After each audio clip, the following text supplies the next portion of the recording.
every time when they went to the government or lobbying, the system became stricter and stricter and stricter. Rather than have the doctors have to deal with their responsibility, they're going to keep the doctors as slaves to this thing and take away all liability. And so there's no counter pressure point. I read absolutely horrible stories where well-educated, completely knowledgeable, completely caring parents were threatened by these nurses that if they don't cooperate, the child will be taken away. Many people are with us. All of these conditions, the government denies that this is from vaccine injury, even if their personal doctor wrote on the records that, this happened 10 minutes after the child was vaccinated. There was a gentleman in the North Group meeting with us last week, Dr. Papp, and I don't think you were there at the time, Dr. Mihalik, and he described that he's in this situation trying to prevent his child from being injected, and that he's near the end of 3 years of the process. And his fear is that they're just going to take his daughter and inject him next after 3 years of lawfare. Is that within the spectrum of what happens? What I wanted to say is that, you, Dr. Trosi, started that if caring parents do not want their child vaccinated, and then this procedure starts. But what Angelika is talking about are children who are already vaccine injured. So it's not just to trying to care for them in the future, but some of these kids have hundreds of pages of medical records. They had been in hospital with life-threatening conditions, or they are non-speaking autistic, or etc., etc. And all of these conditions, the government denies that this is from vaccine injury, even if their personal doctor, their child GP, wrote on the records that this happened 10 minutes after the child was vaccinated and shows the symptoms of a typical vaccine injury of so and so. So there is no question about the nature of the health damage. Even then, this official government vaccine expert who never saw the child writes on the child's own doctor's record that the health problem is not from vaccine and the child can be vaccinated, revaccinated. So most of the cases are of that sort. So it's not just the children or families trying to avoid vaccination. They already had major health issues, and even then it's impossible to get exemption from the next vaccination. So this gentleman in North Group, he told me his daughter is already vaccine injured and fighting for 3 years. And the problem is, if the personal side is also very kind of strange for an Australian who is living in Hungary, or a Hungarian Australian, because there is just such a subjective opinion which can override every professional opinion. If the Child Protection Agency's local person has some problem with the family, they can write on their report that the child is not looked after, and the Child Protection Agency can fine and then can take the child. So it's not a game of small stakes, it's very high stakes. This is very bizarre, because I found myself again. Sorry, go ahead. Yeah. So when we started, and I started it, our goal is not to get exemption from the vaccination, but we went 2 goals or 3, and we are in our way and on track. And yesterday was not as terrible, because I want to speak about the yesterday as well. So when I started, actually, I described the picture. We are in a castle, and we are locked in the castle, in the vaccine castle. Everybody is inside, or so everybody is inside. The doctors, everybody. Hungary is a locked castle, and everybody is inside. And we want to get out. I mean, who doesn't want to get vaccinated? We want to get out. And this war fights protesting against vaccination started about 2000. So not we are who started this, but we have doctors, not lawyers, doctors who started to fight against mandatory vaccination around 2000 because the situation was bad at that time as well. And they started to, speak and to debate with the government and lobbying, to change the law. And every time when they went to the government or lobbying, the system became stricter and stricter and stricter. So until we ended in 2020, about 2020, nobody get exemption. Never, ever, ever. Wow. So I thought we are locked in this castle and our predestinations, they wanted to, debate with them and convict them. No, we can't. So we start to fight and to speak not with the, king, I mean with the government, but with the system, and we start to push them. And I told my goal is when they open their mobile phone and their email, when they open it, our email will be the first email what they see. Our case, our litigation. So we start to push the health authorities, not at the government, but the local health authorities and the doctors, until they ask the government, just, get rid of us. This is our, our goal. And we are there. So they are the doctors, because every doctor has now 10, 11, 12 case, and they have to go to the court.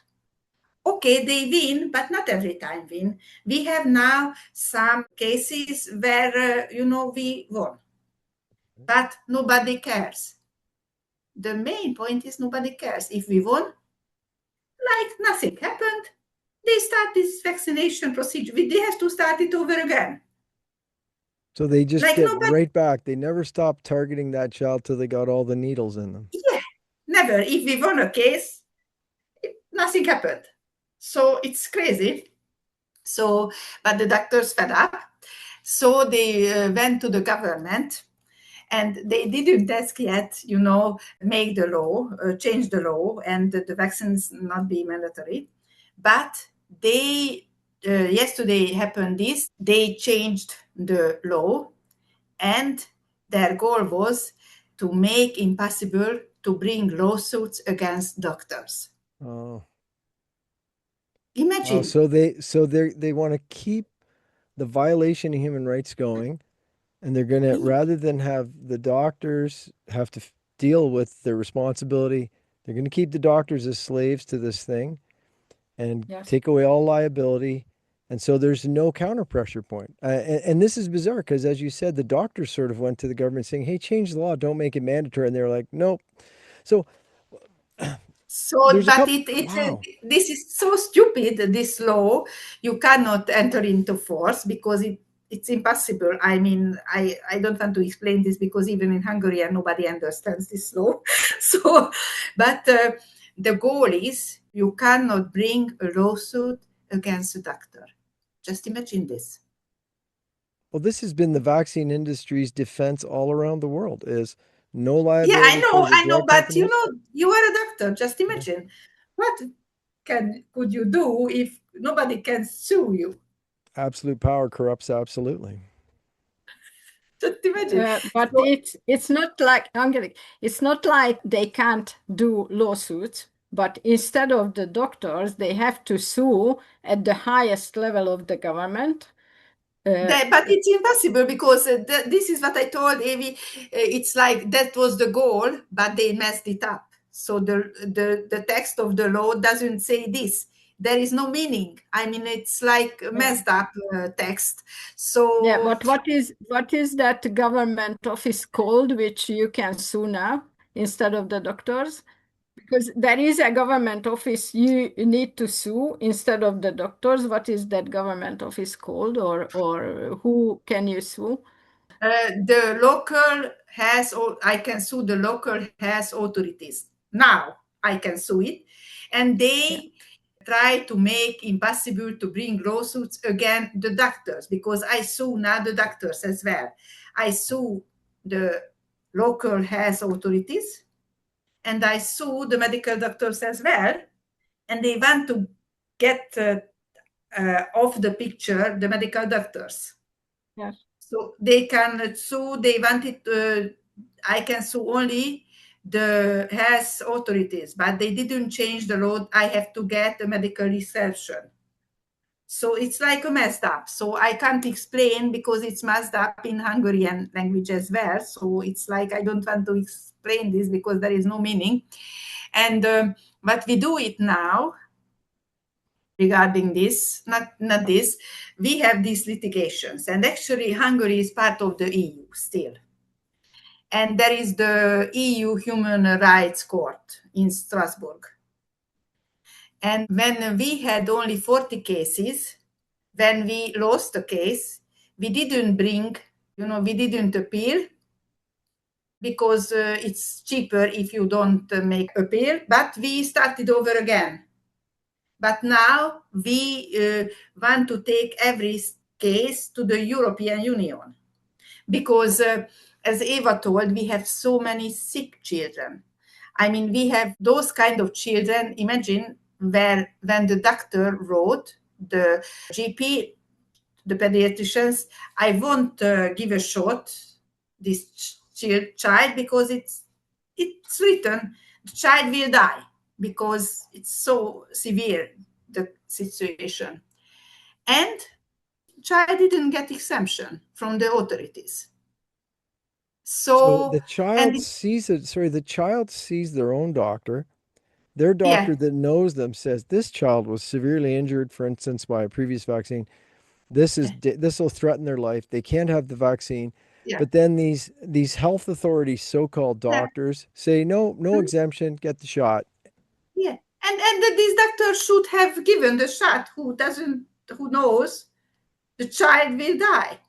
And these doctors, masters in the government, infested in your government, sorry, saying it that way, they've just tried to pass a law to say you can't sue the doctors.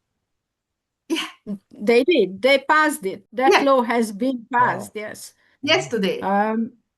So you cannot actually in Hungary. Nobody can get compensation from vaccine injury because in Hungary, according to the law, if a child get injured from the vaccine, but if the child die, nobody can get compensation because the child personally can get compensation. But if the child die, it's impossible to get because the child died.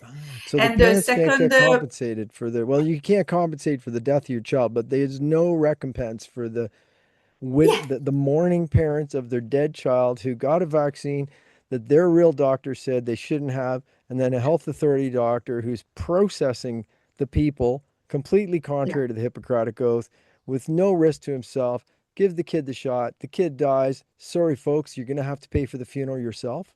That's essentially the situation. Yeah. How lovely. And there is no, in Hungary, there is no social background and system to have the injured children. Not really. The parents and the families who have injured children, because you cannot imagine. So it's like there is no, I studied the world, and even in China, in North Korea, there is no this situation. And we have many foreigner clients from Europe because they believed Orban, Victor. And when they move here and start to live here, they face the vaccine situation. And some of them escaped because of the gender situation from Netherlands, from Norway, from Germany. We have clients, and they came here, and they found themselves in that war. And they are shocked because they believed Orban, as you started. Sure. I thought so too. Viktor Orban is famous around the world as the defender of human rights and freedom. In 1988, as a young person, he gave a speech which is famous, demanding the Soviet Union withdraw from Hungary, end of communism. So it seems like in Viktor Orban kicking the communists out of the country, it seems like a lot of them are still there, because this is Actually, he very is a communist. communist, authoritarian, genocidal stuff. Yeah, it is. And, so our goal is, as I told you, to put under pressure the system. And they are under pressure. And we have two good signs. Actually, one of them, and it's brand new, 2 weeks ago it started, a county, and the big Hungary third biggest city, Szeged, they told us, we are fed up with you guys. The local health authority told, we are fed up with guys. We don't want to any other litigation. We don't want to be sued. We don't want to send you this child care protection. We are fed up. If you bring a doctor a medication exemption, we will give exemption. Well, that's a big win. Big win. We have 5, the last 2 weeks, 5 exemption we got. Wow, congratulations. It's like in Hungary, there is a kind of dictatorship. So they don't have their own move. They cannot do it without permission, I'm sure. Because as I told you, it's not like somewhere on the countryside and nobody knows about this place. But this is Szeged, the third biggest city in Hungary, the third biggest health authorities. And there is, from where Karikó came, Karikó Katalin, Szeged. Karikó Katalin is from where? From there. Karikó Katalin. Karikó Katalin's city. And actually, this is the law. Actually, they started to keep the law, to follow the law. This health authority after 3 years. And the other very, very good result, because we always told in the litigation, in the cases, there is no this vaccine experts. They doesn't exist according to law. They are just self-made guys, who can override the medical exception. And now, the last 2-3 months, they don't use them anymore in the whole country. They don't use them. Oh, wow. So these are some big wins happening. Yeah. So, and as I see, next year there will be the election. And actually, just imagine, we are more than 1,000 people. Because 1,000 people, family is 2,000, 3,000 people. And these people are who are fighting, who are warriors. I can't say other way. They are warriors.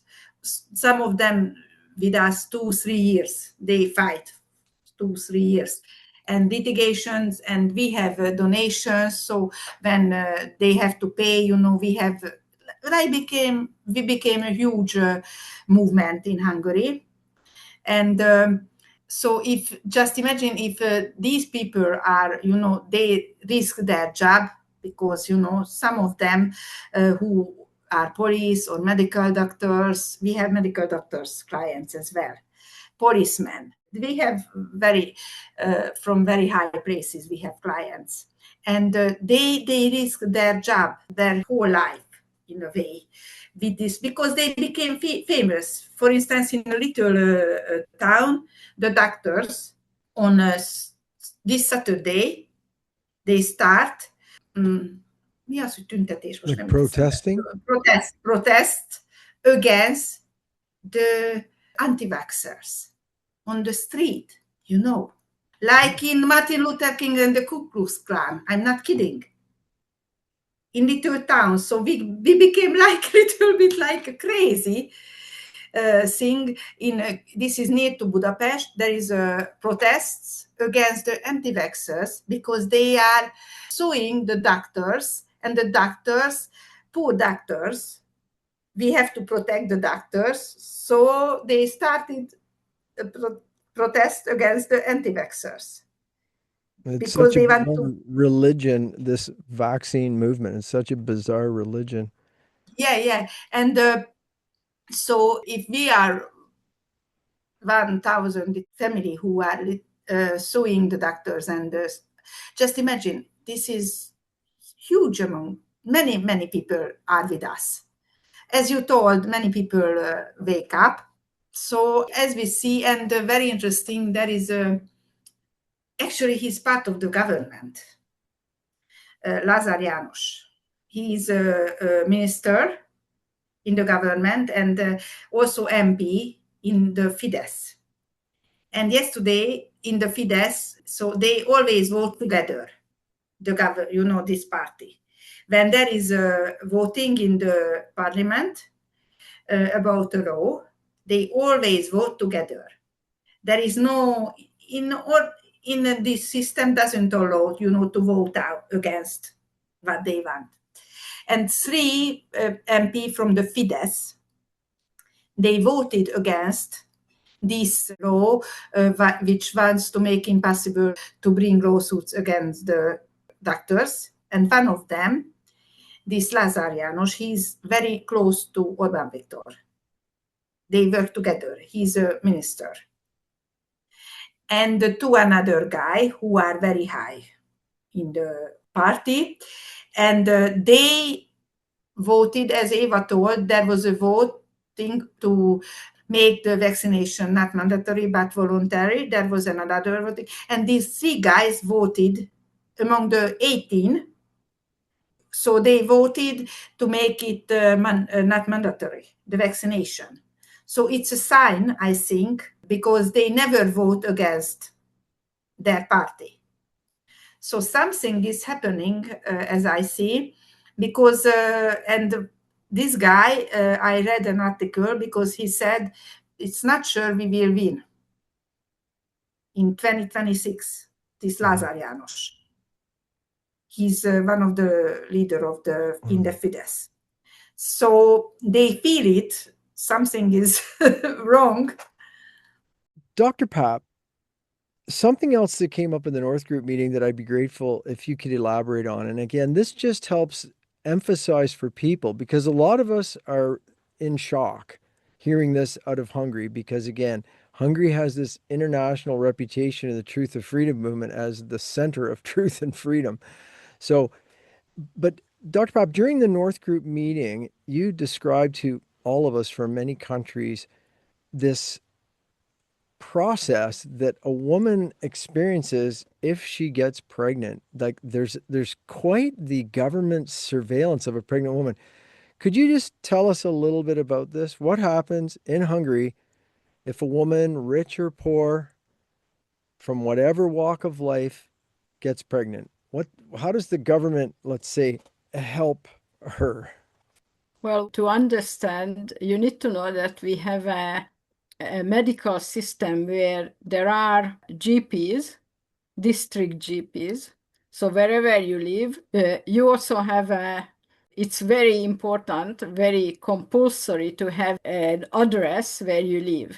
Like in Australia, you have an ID card, but even your driver's license can be used as an ID card, but no one cares where you live. But in Hungary, that's your second major ID identification data. And where you live, you have to belong to a local GP. But there is also a second system, which is the children's GP, which is a different doctor. So it's not a family GP like in Australia who treats everyone, adults and children. There is a separate child pediatrician who is your child GP. And there is also a third system, which is local nurses. I would call them, or translate like that. And these local nurses, they take care of pregnant women and young babies, newborn and young babies. So when a woman gets pregnant, it gets reported in this local GP system, and the local GP tells this local nurse to go and visit the woman. And from the time they find out that she's pregnant until the child is born, and then after the child is born, continuing regular visits, this nurse looks around. They have the right to enter the home. You can't tell them not to come in. They check whether the conditions are appropriate for a child. And, in some cases, of course, if there is no heating and drug abusing parents, then that is warranted. But, what I mentioned before, a lot of the time, if this nurse knows that the mother doesn't want to vaccinate the child, like tells her from the unborn child, then that's an alarm sign, and that is put on the pregnant woman's carton, that she is anti-vaccine. And then everything which she finds this nurse becomes a problem. And then if this family visiting nurse finds that the mother is seriously against vaccination, then reports already if the child is unborn, but definitely after the newborn is taken home, that the child is in danger, is not looked after properly, threatened, and so on in its health. And then the government agency goes and takes, all these steps. So I read absolutely horrible stories where well-educated, completely knowledgeable, completely caring parents were threatened by these nurses that if they don't cooperate, the child will be taken away. And what Angelika described, this data collection, where they collect the health data, they put it in a database. You have no control over that, and they say it's unidentified, but nobody knows, and there's this huge amount of very valuable data on the pregnancy and then the newborn child gets into this government owned and handled database. So I think this is a very serious attack on privacy. Yeah, so a woman gets pregnant, someone from the government is assigned as a nurse to go to her house, and that woman can't say, hey, thanks very much, but no thank you, I'm okay. No, you have to let her in. It's not, you don't have the authority to decline her entry into the house. And it sounds like if you dare offend her in any way, she has the power to cause a lot of pain and suffering for the family. Yes. Yes, they check the condition of where the newborn baby is going to be, the room, and the sanitary conditions, and this and that, which I think only is warranted in very, very extreme and serious cases, but it is done to everybody, every single family in Hungary. The biggest threat for the future is the introduction of mRNA platform for childhood vaccination. There is an interview with him, and he said the Hungarian children are public assets. The globalist medical, military, industrial complex, Big Pharma's vaccine machine, they unfortunately have a beachhead in Hungary, and they're not going to stop there. We should never allow any child vaccine, especially if it's compulsory, to be introduced in Hungary or anywhere in the world. Infantile death rate was a huge peak in 2024. I mean 30% growth in 1 year.